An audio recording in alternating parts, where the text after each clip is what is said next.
I al barri de Sant Domet a Palma s'ha celebrat la 25a edició del seu Mercadet Solidari i han participat més de 160 voluntaris i els assistents han pogut trobar llibres, roba, joguetes i molts articles més. Enguany, fins i tot qui ha volgut s'ha pogut tallar els cabells gràcies a la col·laboració d'un barber.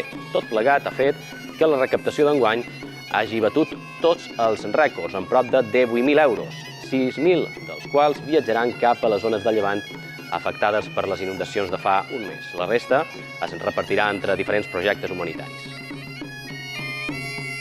I enguany especialment tenim dins el nostre cor tota la inundació de Llevant. També tenim qualque projecte de Sud-amèrica, que tenim gent coneguda allà que té projectes molt solidaris i que nosaltres també els volem ajudar. A mí me parece ayer la primera que hicimos aquí fuera, con 4 o 5 mesas y no sabíamos si vendría gente o no vendría.